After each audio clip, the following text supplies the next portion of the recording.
In a future when space travel is the norm, a spaceship is traveling through a new galaxy. The whole crew is asleep, thanks to suspended animation except for Riddick, who tries to guess things about the other passengers' lives through their smells. Suddenly, debris from a meteor storm hits the ship and pierces the hull. The computer immediately activates the alarm and wakes up the main crew. However, the debris goes through the captain's pod and kills him. Pilot Carolyn and navigator Greg stumble out of their pods and rush to the control panel, only to discover that the ship has been pushed into a planet's atmosphere and the gravity is making it descend at a very dangerous speed. Greg tries to call for help, but the communication antenna is damaged.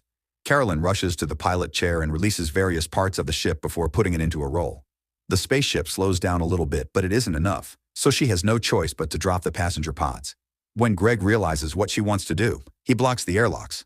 Carolyn tries her best to stabilize the ship as it begins to come apart and a piece of metal breaks the front window. Eventually, the ship lands on the planet and slides on the ground for a few miles, which makes it lose even more parts. Police officer William leaves his pod during a process and has to hold on tight not to fall through the crumbling walls. When the ship finally stops, the crew leave their pods and discover there are only a few survivors. William notices he's lost his gun and goes back to his pod to find it, only to suddenly be attacked by Riddick. Without hesitation, William hits him with his baton until he brings Riddick down. Then he ties him to a metal beam. The rest of the crew opens the closed pods, finding a few more survivors but mostly bodies. Carolyn looks for Greg among the debris and discovers he's been impaled by a metal bar. They don't have any medicine because that part of the cabin is gone, so Carolyn kicks everyone out of the room and keeps Greg company while he dies. Afterward, the crew checks out the planet, only to discover they're in a desert. There are mysterious spires in the distance, 3 suns, and the compass doesn't work. The crew thanks Carolyn for saving her and calls her captain, making her feel guilty for having wanted to get rid of them. Then Carolyn sees Riddick and William explains he's a dangerous criminal who escaped from a maximum prison, revealing he isn't truly human. Next, the group checks the cargo and finds some alcohol, but no water. While everyone is distracted, Riddick notices the metal beam is broken at the top and twists his shoulders until he's high enough to pass his handcuffed hands through the crack to free himself. When the crew discovers Riddick is gone, they grab a bunch of weapons and get ready to go looking for him in water. The group splits, leaving a few survivors back to protect the ship while the rest searches the area. They see a few trees, but when they get closer, they're disappointed to discover they're actually huge bone structures. The team looks around, not noticing Riddick hiding among the bones. As she takes a rest, Carolyn admits to William that she almost got rid of all the passengers. While she's distracted, Riddick secretly cuts a strand of her hair with a knife. After Abu's 3 sons find a toy robot buried in the sand, the group reaches an abandoned human settlement full of pots and jugs, which means there used to be water here. Carolyn finds a model of this planet's solar system and learns that because of the positions of the 3 suns, this place never gets nighttime. She's also excited to find an aircraft, but it has no power left and its wings are broken. Back in the shipwreck, Paris tells Shaza and Jack that he's heard a strange noise. Jack looks through a hole in the wall and sees a man walking around the ship, so they assume it's Riddick. The trio gets ready to attack, but when a man gets closer they realize it's just another survivor. Suddenly, the man is shot from behind by Shaza's boyfriend Zeke, who also thought this was Riddick. Meanwhile, the actual Riddick is chilling with a drink nearby. Afterward, Zeke finishes digging a grave and begins bringing all the crew bodies. He notices a hole in the wall of the grave and takes a closer look, only to be dragged inside and attacked by a mysterious force. Zeke tries shooting to defend himself and Shaza comes over when she hears the gunshots, but it's too late, only Zeke's blood is left. When Shaza looks up, she sees Riddick and assumes he get it. Riddick immediately runs off, but William has also heard the gunshots and arrives to stop him. As the men fight, William takes off Riddick's goggles and the sunlight hurts his eyes, which makes it easier for William and Shaza to recapture him. Moments later, Riddick is chained inside the shipwreck again. Carolyn asks about the location of Zeke's body, but Riddick just says it's not in the crew has to be scared of. He startles Carolyn when he suddenly stands up, showing his unusual eyes that let him see in the dark but hurt during the daytime. Then he says he's killed people in the past, but he didn't kill Zeke, so they need to check the hole again. William thinks Riddick is lying, but Carolyn decides to go inside the hole with a rope attached to her body just in case. After lots of crawling, she makes it to a small cavern and finds lots of holes in the ceiling that turn out to be the spires. She also hears noises as something moves in the dark and turns around to find Zeke's foot. At that moment, her flashlight is knocked off by creatures known as bioraptors, who want to beat her too. A terrified Carolyn begins climbing up the spire, but the rope doesn't let her go too far and she starts to slide back into the cavern. Carolyn yells for help and the crew follows the noise to the right spire, breaking it to rescue her. For a second she appears to be safe, but then the creatures begin to pull the rope and she's dragged into the hole again, so William and Abu rush to cut the rope to save her again. Afterward, William goes to see Riddick and explains the situation before shooting the chains off and getting him back his goggles. Riddick immediately takes William's gun just to scare him off and agrees to help. Next, the crew gathers all their belongings in a power cell from the wrecked ship before returning to the settlement. While the crew activates a moisture machine that provides them with some water, Carolyn works on adapting the ship's old electrical connections so they'll take the modern power cell. A quick look into the ship's systems reveals that it'll need 4 more power cells to launch. Looking around the settlement gives the crew a variety of tools. Jack shaves his head and puts on a pair of goggles to emulate Riddick, thinking of him as his idol. Riddick finds a coring room, which is mysteriously chain-locked from the inside. When the group takes a break, they theorize that the former residents were geologists and wonder why they left, but Riddick thinks they were all killed by the bioraptors. Meanwhile, Abu's son Ali has found a broken wall in the coring room and goes inside. He manages to open a ceiling hatch and the sunlight reveals a bunch of bioraptors that immediately attack him. Ali screams as he runs to hide in the closet, but the monsters follow him there. The crew hears his screaming and shoots the door open to enter the coring room too.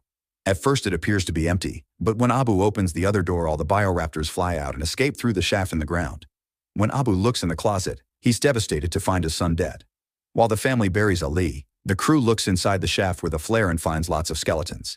Riddick explains the geologists hid there because the thick door would stop the bioraptors, but that they came through the cellar. While Shaza apologizes to Riddick for thinking he killed Zeke, William realizes all the creatures on this planet are hurt by sunlight. Carolyn finds a coring sample dated 22 years ago in the same month as now. She returns to the planetary model and changes the date to check the position of the planets in the present. It turns out that there will be an eclipse soon which will leave the planet in complete darkness for weeks, which means the creatures will be free to come out.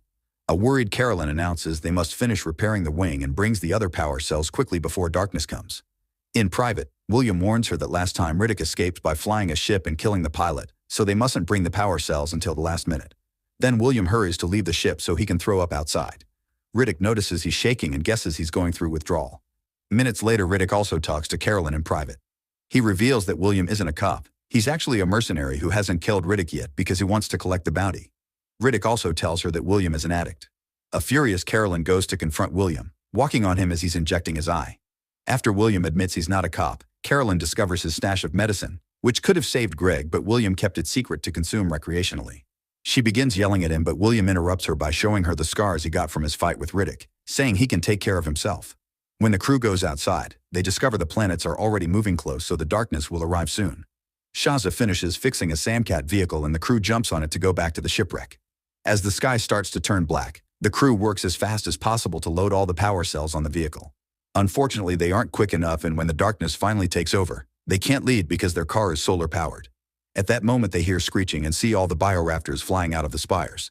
Everyone runs to take shelter, but Shaza and Riddick fall behind and have to drop to the ground to avoid getting hit by the bioraptors when they fly down. Once they're gone, Shaza tries to join the crew, but the bioraptors immediately come back and surround her, tearing her body in two and flying off with the upper half. Riddick lays low and makes sure the creatures are actually gone before standing up. The spires then start breaking and Riddick takes off his goggles so his night vision can watch bigger bioraptors coming out. Afterward, the crew wanders around the wrecked ship while hearing the monsters continuously screeching. They theorize that bioraptors use sound to see in the dark, like bats. They can also hear something moving in the walls, and Paris wants to go out, so the others have to stop it. Abu manages to open a container and the crew hides inside before he locks it. Suddenly, a bioraptor pierces a wall with its claw, but Abu moves away just in time. Then Riddick finds a blowtorch and burns a hole in the back wall so the group can get into the cargo hold. While the others move things to block the hole, Riddick looks around the room and sees a small bioraptor hiding in a corner. At that moment, Abu's second son Hassan also sees it, so Riddick tells him to stay still to avoid being detected. However, when the creature moves too close, Hassan panics and starts running away, only to be immediately killed by another bioraptor. More monsters come out, so Riddick runs to reunite with the crew, who have their flashlights out and accidentally blinded. The bioraptor chasing him is also blinded by the light and runs off when William opens fire. A gunshot still manages to kill it and the body falls in front of the group, who notices that light burns the bioraptor's skin. Afterward, the crew discusses what to do. Caroline wants to walk back to the settlement while carrying the cells and use their flashlights as protection. William thinks it's too dangerous and they should wait for the eclipse to be over, but Abu reminds him it could take forever, and Caroline points out hiding didn't work for the geologists. When the argument escalates and William tries to get violent, Riddick immediately stops him. After grabbing the blowtorch and all the flashlights they can find, the group comes out with Riddick at the front since he can guide them with his night vision. A bioraptor suddenly comes out of the ship, but thankfully it doesn't see them and flies off. Then the crew reaches the main cabin and puts together a sled with some pieces of metal to load it with the power cells and glow tubes. Riddick tells everyone to check their bodies for cuts because the bioraptors may smell the blood.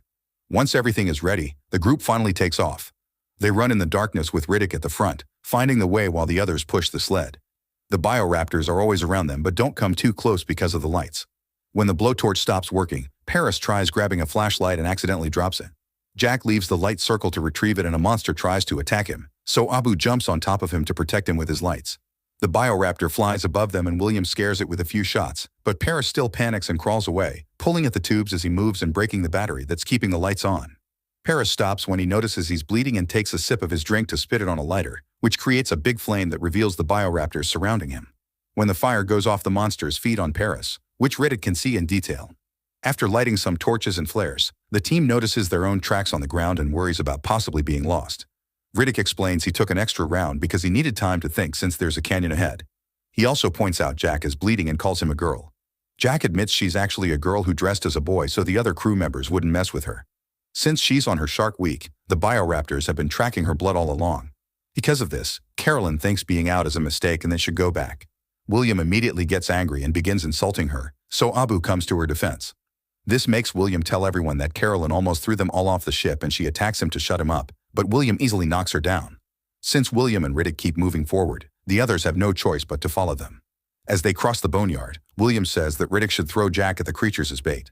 This enrages Riddick, who immediately starts fighting William to use him as bait instead. The gun is shot in the struggle and Carolyn tells the others to hide. William dislocates Riddick's arm, but he punches him off and just puts his arm back into place. The fight continues as both men take out their knives, attacking each other and falling to the ground. Riddick quickly recovers and slashes William's back at the same time his flare goes off.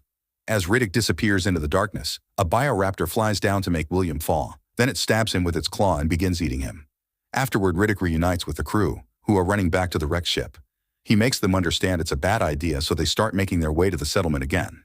As they cross the boneyard, Riddick checks a bioraptor skull and realizes it has a blind spot between its ears. Eventually, they make it to the canyon and the group begins running to cross it while Riddick carries the cells. Soon the bioraptors are flying above them, but they don't attack because of the torches. Instead, the beasts start fighting each other and their dead bodies fall on the ground, so the crew has to dodge all the limbs and blood. There's a big skeleton in the middle of the canyon and the team has to slow down to cross under it. Suddenly, one of the monster bodies wakes up and grabs the leg of Abu's last son Suleiman, causing him to drop his torch. Abu holds onto Suleiman, and when the torches scare the bioraptor off, he manages to pull the boy back. Suleiman now has a bleeding injury that must be wrapped up.